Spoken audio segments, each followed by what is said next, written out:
भिलाई के sector 7 railway बस्ती के निवासियों को रेलवे ने थमाया नोटिस। 3 दिन में घर खाली करने कहा है। डरे सहमे लोग पार्षद लक्ष्मीपति राजू के पास पहुंचे। परेशान लोगों ने क्या कहा, आप भी सुने इस खबर में।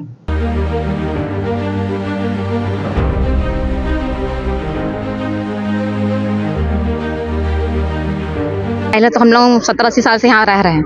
हमारी दादाजी लोग भी पहले यहाँ रहते थे, तो वो भी गुजर चले गए। हमारे पापा लोग भी अभी वहीं रहते हैं। हम लोग की शादी वादी सब वहीं पे हुआ है, हम लोग वहीं रहते हैं। ठीक है, तो अभी क्या है, 6 सितंबर को हम लोग को नोटिस मिला गया रेलवे के द्वारा। बोला गया कि आप लोग 2 दिन के 3 दिन के अंदर में खाली करो, नहीं तो आप लोगों घर को तोड़ दिया जाएगा। तो ये बारिश के टाइम में हम पब्लिक जाएंगे कहाँ, बताइए। बारिश मतलब रोज बारिश गिर रही है। हम रोज कमाने खाने वाले रोज कमाते हैं तभी खा पाते हैं, तो हम आवास योजना में भी जा नहीं सकते हैं क्योंकि हमारे पास उतना पैसा नहीं है कि नहीं? हमारे पास पैसा नहीं उतना, तो हम जाएंगे कहाँ? अगर आप अचानक तोड़ देंगे हमारे घर को तो हम जाएंगे कहाँ बारिश में?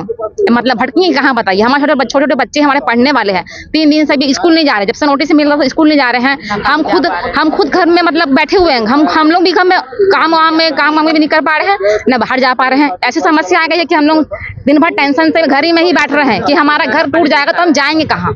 मतलब अगर हमारा रोजी यही है, रोजी रोजगार हमारा ही है, अगर यहाँ से हमको कोई भगा दिया जाएगा तो ना हम कहीं कमाने के लायक रहेंगे, ना घर में रहने के लायक रहेंगे। भैया जी देखिए, हमारा मांग तो यही है कि जब से रेलवे वाला ने हमको नोटिस दिया है 3 दिन में खाली करने का, तब से लेके हम पूरे रहवासी पूरे परेशान हैं और ना कोई काम पे जा पा रहे हैं, ना कोई बच्चे लोग स्कूल जा पा रहे हैं। सब चिंतित में हैं। क्या चाहते हैं?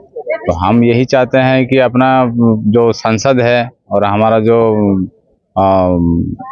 मंत्री जी जो है, उनसे हम निवेदन करते हैं कि हम जिस बस्ती में 50-60 साल से जीवनयापन करते आए हैं सर, तो उसमें से हमको अचानक हटाया जा रहा है, जबकि उस जगह में हमको सरकारी शौचालय का भी सुविधा दिया गया है। जहाँ कीचड़ था वहाँ कंक्रीट करा दिया गया है ना। तो हमारे जो विधायक जी है देवेंद्र यादव जी और हमारे पार्षद जी है श्री लक्ष्मीपति राजू जी, तो इन लोग के द्वारा हमारा सब चीज सुविधा तो हुआ है, परंतु रेलवे जमीन में है, उनको भी पता है और अचानक नोटिस आ गया। तो हम देखिए, वहाँ जो भिलाई रेलवे स्टेशन के पास जो लोग निवासरत हैं, उनको आज से लगभग 99 मतलब आप समझे 99 के आसपास अधिभोग राजीव आवास आश्रय योजना के तहत अधिभोग पत्र दिया गया था। और ये जरूर है कि वो रेलवे की जमीन है, और लेकिन अचानक 2 दिन 3 दिन का समय देकर उस पर कार्रवाई कर हटाना उचित प्रतीत नहीं होता है। अभी बरसात का समय, तो लगातार वहाँ से जब उनको नोटिस दिया जा रहा था खाली करने के लिए, तो वहाँ के जितने रहवासी हैं वो हमारे महापौर परिषद के साथी लक्ष्मीपति राजू जी के साथ 2 दिन पहले हमारे यहाँ कमिश्नर महोदय के पास वो सारे लोग आए थे, और लक्ष्मीपति राजू जी ने कमिश्नर साहब से बात की।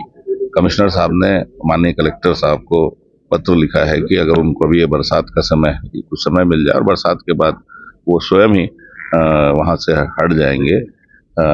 ऐसी बात करने के बाद कलेक्टर साहब ने DRM रेलवे DRM जो हमारे क्षेत्र के हैं उनको पत्र लिखा है, और ये मांग उम्मीद है कि हम कुछ समय मिल जाएगा, जिससे ये बरसात का समय और जो त्योहार आ रहा है उसको निकलने के बाद हम लोगों का भी प्रयास है कि प्रधानमंत्री आवास में उनको व्यवस्थित रूप से हम उनको मकान दे पाएं। उसके लिए उनकी जो फॉर्मेलिटीज है प्रधानमंत्री आवास देने की, उसकी प्रक्रिया हम लोग अभी कर रहे हैं।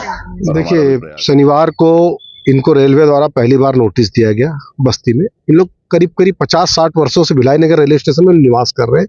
शनिवार को इनको नोटिस दिया गया 6 तारीख को, 6 मतलब ये सितंबर को। उसके बाद बोले आपको सोमवार मंगलवार को खाली करना है।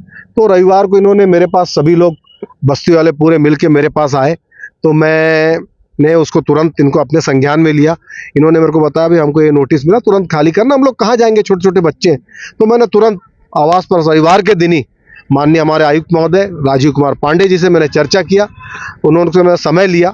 सोमवार को गए तो सोमवार को किसी कारणवश आदि के मतलब ऑफिशियल काम से वो नहीं थे, तो फिर मंगलवार को हम लोग सब गए, चर्चा हुआ लगातार, क्योंकि हम लोग उपायुक्त थे जिनके जो चार्ज में, तो उनसे चर्चा किया। लेकिन मंगलवार को फिर हम लोग सबों ने बस्ती वासियों ने कि अपनी समस्या बताई कि साहब ये 50-60 सालों से यहाँ निवास कर रहे हैं, एक तो इनके पास राजीव आवास योजना के तहत तात्कालिक मुख्यमंत्री दिग्विजय सिंह द्वारा पट्टा दिया गया था।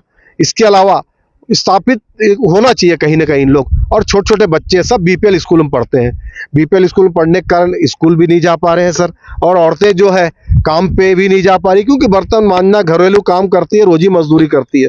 इस कारण घर में भी प्रॉब्लम के कारण घर से निकल नहीं पा रही है। और साथ ही साथ वर्षा इतनी हो रही है, आप देख रहे हैं 1 घंटे का वर्षा होता है तो शहर का शहर डूब जा रहा है। आप लोग स्वयं कहीं ना कहीं आप लोग के माध्यम से हम लोग लोगों को जागरूक कर रहे हैं, आप खुद देख रहे हैं। तो हम लोग का आयुक्त सर ने बोला था कि पांडे जी ने कि मैं कलेक्टर साहब से चर्चा करूंगा, चर्चा करने के उपरांत मैंने ये करूंगा। उसके बाद मैं इसकी जानकारी लगातार माननीय विधायक देवेंद्र यादव जी को, महापौर जी से, इन लोग भी अपने स्तर पे अपने संपर्क में लगे हुए थे। लेकिन कल दोबारा फिर मैंने बस्ती में मैंने फिर गया, सब हम लोग ने मुलाकात करने, मैं और साकेत भाई सभी गए थे। तो हम लोगों ने जब चर्चा किया तो फिर मैंने कलेक्टर साहब से कमिश्नर साहब राजीव कुमार पांडे जी से मैंने चर्चा किया। तो मैंने सर निवेदन किए थे, बस्ती वाली परेशानी है, तो उन्होंने कहा मैंने अभी कलेक्टर साहब से चर्चा किया है, बारिश तक तो फिलहाल इसको रोकने के लिए बोले हैं, और इसके अलावा बारिश के बाद इसके बीच में हम कलेक्टर साहब इनकी एक बैठक की चर्चा कराने के उपरांत कोई ना कोई निर्णय लिया है।